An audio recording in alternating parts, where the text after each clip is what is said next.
Bonjour à tous, j'espère que vous allez bien, content de vous retrouver en ce début d'année 2023. Alors pour commencer évidemment tous mes vœux de bonheur, santé, prospérité, etc. Je vous souhaite plein de bonnes choses pour cette année. Et puis pour commencer l'année donc sur la chaîne, je voulais vous proposer cette vidéo avec mes 5 conseils pour bien réussir votre potager en 2023. Vous savez que chaque année, il y a de nouvelles personnes qui se mettent au potager. Si vous avez décidé de vous mettre au potager cette année, félicitations. C'est vrai qu'avec le contexte d'inflation, de prix qui augmente, il y a pas mal de gens qui se disent tiens, pourquoi pas faire ses tomates et ses courgettes au potager. Donc vous vous demandez peut-être comment faire. Et donc dans cette vidéo, je vais essayer de détailler avec vous les 5 conseils on va dire principaux, pour bien réussir son potager. Alors on commence tout de suite. Le premier conseil, c'est trouver le bon endroit, le bon lieu pour faire son potager. Alors pour ça, deux solutions. Si vous n'avez pas de terrain chez vous, ça peut arriver, vous pouvez avoir la solution du balcon, mais dans ce cas-là, vous aurez évidemment un tout petit potager, parce qu'on a rarement un très grand balcon. Donc ça sera plus de la culture un petit peu accessoire pour faire quelques légumes, mais vous ne pourrez pas faire de grosses quantités sur un balcon. Deuxième solution, c'est la solution des jardins partagés. Quand on n'a pas de jardin, on peut contacter sa mairie, essayer de voir si dans la mairie, dans sa mairie ou dans une mairie proche de chez soi, on peut essayer de trouver un petit jardin. Alors généralement, c'est des zones de 20, 30, 50 mètres carrés, ça dépend des endroits. Mais je vous ferai une vidéo sur les jardins partagés prochainement. Donc c'est une solution si on n'a pas de jardin. Mais évidemment, la solution principale, c'est de faire le potager chez soi, dans son jardin. Alors à quelle surface? On va dire à partir de 2 mètres carrés, on peut faire un potager. Mais évidemment, plus vous aurez une surface importante, plus vous aurez des récoltes importantes. Disons que le potager moyen en France, c'est entre 20 et 50 mètres carrés. Donc c'est à vous de voir en fonction de l'espace que vous avez disponible. Mais n'hésitez pas à convertir un espace gazonné qui ne va pas servir à grand chose, si vous n'avez pas d'enfants qui utilisent le jardin pour jouer. N'hésitez pas à convertir 20 à 30 mètres carrés de votre espace en gazonné en un petit potager. Vous allez voir que c'est pas très compliqué. Alors les règles pour une fois qu'on a choisi son lieu, c'est évidemment de préparer ces zones de plantation, préparer ce qu'on appelle les planches de culture, les plates-bandes. Donc vous allez avoir besoin de matière organique, vous allez avoir besoin de compost, de terreau.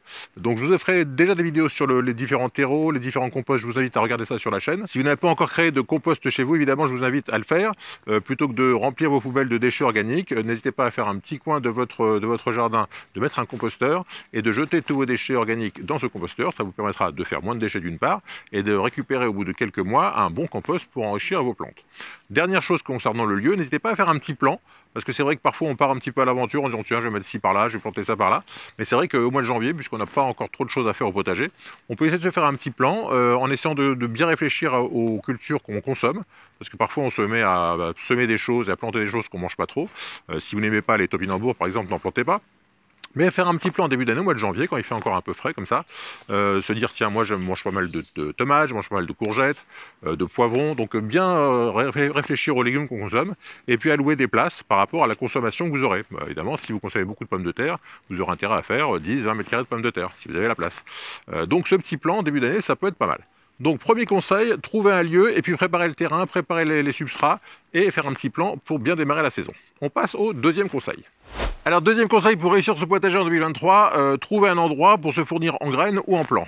Évidemment pour faire un potager vous aurez besoin de semences ou de plants déjà préparés par un pépiniériste et il faut trouver le bon endroit. Alors il y a différentes solutions, je vous ferai prochainement là encore une vidéo complète sur les bons endroits pour trouver des graines, mais en résumé vous pouvez trouver des graines dans différents endroits, soit en grande surface, je vous ai fait une vidéo sur les graines Lidl et je vous recommande à nouveau cette année parce que c'est le meilleur rapport qualité-prix. Vous pouvez trouver vos graines en ligne sur différents sites. Je vous en parlerai aussi prochainement. Et puis, vous pouvez aussi trouver vos graines dans des bourses d'échange, des grainothèques. Et là encore, je vous ferai une vidéo prochainement. Donc, je vous en dis pas trop sur le sujet. Ce que je peux vous dire, c'est qu'une fois que vous aurez trouvé donc, les semences qui vous intéressent, essayez de trouver des semences locales. Parce que c'est vrai que pour bien que les variétés se développent bien, elles se développent bien par rapport à un climat. Donc, quand vous avez par exemple, je ne sais pas, de la courge de Nice, eh ben, c'est une variété qui est particulièrement adaptée à la région de Nice, évidemment. Ça ne veut pas dire que vous ne pouvez pas la cultiver à Lille, mais disons qu'elle est plutôt adaptée à un environnement, à un climat particulier. Donc essayez de favoriser ces variétés-là. Pensez aussi à la biodiversité. Dans un potager, évidemment, on met des fruits et des légumes, mais on peut mettre aussi des fleurs, parce que c'est joli, parce que ça attire les pollinisateurs. On peut mettre des plantes aromatiques, parce que ça vous permet évidemment d'agrémenter votre cuisine avec de bonnes herbes qui sont bons pour la santé et qui sont bons pour les plats. Donc pensez un peu à la biodiversité, à varier vos semences, et avec ça, vous aurez des fruits, des légumes, des plantes aromatiques, des fleurs, et vous aurez un excellent potager. Donc deuxième conseil, c'est trouver le bon endroit pour vos semences. On passe au troisième conseil. Troisième conseil pour bien réussir son potager en 2023, c'est évidemment respecter un calendrier. Alors pourquoi je vous parle de calendrier? Vous avez peut-être vu dans les librairies près de chez vous qu'on trouve des calendriers lunaires, on trouve des calendriers juste sur le potager mais sans la lune. Enfin bon, c'est vraiment une activité importante de ce début d'année. Alors pourquoi il faut respecter un calendrier? Parce que chaque légume, chaque variété a ses spécificités. Certaines poussent avec beaucoup de soleil, d'autres avec moins. Certaines poussent avec de fortes températures, d'autres avec moins. Et si vous plantez par exemple, je ne sais pas, des graines de courgettes début janvier, vous allez avoir un souci parce que votre courgette va rapidement se développer. À la mi-février, vous allez avoir un plant qui va être déjà de 15 ou 20 cm. Et comme vous aurez du froid dehors et que les courgettes n'aiment pas les températures inférieures à 10 degrés, vous allez être embêté parce que vous n'allez pas savoir quoi faire de votre plant. Alors pour trouver le bon calendrier, le mieux c'est de se référer à des livres de référence. Alors évidemment, je vous en parle dans mon livre Réussir son potager bio en partant de zéro. Et ce que je vous propose, c'est de regarder, de feuilleter un petit peu les différentes pages du calendrier pour voir un peu à quoi ça ressemble et voir pourquoi vous devez cultiver par exemple certaines plantes en janvier, d'autres en été, et pas l'inverse, parce que sinon ça ne marche pas. On regarde un petit peu le détail tout de suite. Voilà, donc dans mon livre Réussir son potager bio qu'on trouve dans toutes les bonnes crèmeries, je vous ai fait donc ce petit chapitre sur le calendrier du potager, où je vous explique un petit peu pour chaque mois les différentes choses à faire. Alors par exemple, si je prends le mois de janvier, vous allez voir les choses à faire, à semer en extérieur ou en intérieur. Par exemple, si je vais sur janvier, d'ailleurs qu'on peut faire du radis, on peut commencer à faire des graines de mâche, des graines de fleurs, qu'en intérieur on peut commencer à semer des poivrons, des aubergines, alors plutôt vers la fin janvier, les premières tomates, les tomates précoces. Et voilà, donc pour chaque mois, comme ça, je vous fais des choses à semer, à bouturer, à récolter, parce qu'on peut faire aussi certaines récoltes, les travaux d'hiver, par exemple, on peut commencer à buter les fèves, on peut planter des fruitiers en janvier, on peut semer des pépins de pommiers ou de poiriers, enfin il y a tout un tas de choses comme ça. Et pour chaque mois, je vous ai fait comme ça le détail des choses. Vous avez aussi, à la fin, je vous ai fait un petit récapitulatif sous forme de tableau. Vous voyez, vous pouvez pour chaque légume, vous avez les dates de plantation, les dates de récolte, les dates de semis en intérieur ou en extérieur. Voilà, donc ça peut être un outil pratique pour préparer votre saison de voir ce calendrier disponible dans mon livre que vous pouvez trouver dans la boutique, dont vous trouverez le lien dans la description de cette vidéo. Quatrième conseil pour réussir son potager, anticiper des problèmes. Alors, je sais bien que parfois on se dit que le potager c'est formidable, on jette des graines et puis ça pousse tout seul. Malheureusement, c'est rarement comme ça. Si vous faites une saison de potager, vous allez voir que vous allez avoir des soucis de nuisibles, vous allez avoir des soucis de maladies, des soucis de vent, des soucis de sécheresse. Enfin, vous allez avoir tout un tas de petits soucis. Et ce sont des soucis qui sont tout à fait gérables si vous les avez anticipés, si vous avez préparé on dit que qui veut la paix doit préparer la guerre. Ben, c'est exactement ce que vous devez faire. Être bien équipé, aussi bien en outillage, avoir les bons outils pour travailler, qu'en accessoires. Vous allez peut-être avoir besoin de voiles de protection pour empêcher que les oiseaux ou les insectes viennent agresser vos plantes. Vous allez peut-être avoir besoin de certains produits. Je pense par exemple à du soufre, qui est un produit biologique, hein, mais qui permet d'éviter certaines attaques de champignons.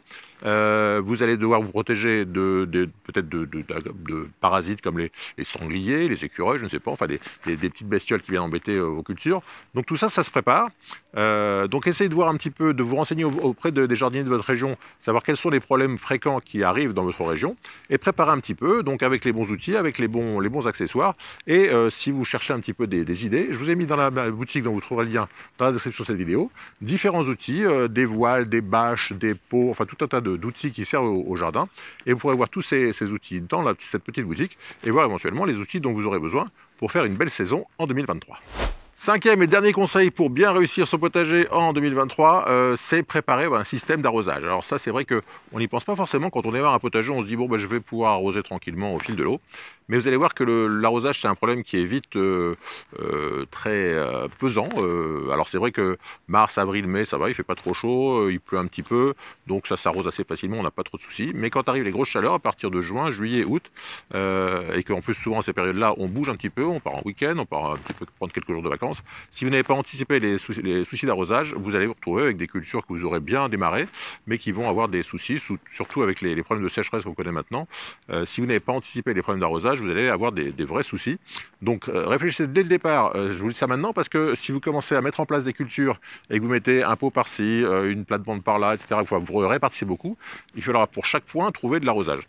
Donc essayez quand vous préparez votre plan de potager, à penser dès le départ à votre arrosage, peut-être penser à des tuyaux qui vont se balader sur les différentes cultures, préparer un système de goutte à goutte, préparer un programmateur. Vous pourrez dire que vous voulez par exemple 5 ou 10 minutes d'arrosage toutes les nuits. Donc si vous préparez bien votre plan avec votre système d'arrosage, vous verrez qu'en juillet et août, vous ne serez pas mécontent parce que vous partirez 2-3 jours sans aucun souci. Vous ne serez pas obligé de vous taper l'arrosage. C'est vrai que en juillet et août, par exemple, on a des problèmes de moustiques souvent et on arrose souvent le soir. Et quand on se retrouve à arroser avec ces deux arrosoirs et puis les moustiques qui vous agressent à 19-20 heures, c'est pas très agréable.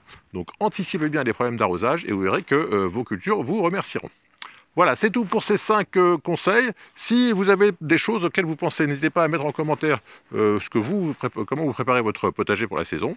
Évidemment, je vous parlerai de ces différents sujets dans les prochaines vidéos qui viennent. Je vous prépare par exemple une vidéo sur les grainothèques pour voir comment on peut échanger ces graines entre passionnés. Je vous prépare tout un tas de vidéos sur les différents sujets dont on a parlé aujourd'hui. Mais n'hésitez pas à commenter cette vidéo. Si vous l'avez aimée, n'hésitez pas à mettre un petit pouce bleu. Et puis on se retrouve très bientôt pour de nouvelles aventures. Pour plus d'infos, évidemment, vous pouvez retrouver tous les détails de tout ce dont je vous ai parlé aujourd'hui dans mon livre « Réussir son potager bio en partant de zéro ». A très bientôt pour de nouvelles aventures. Bye bye.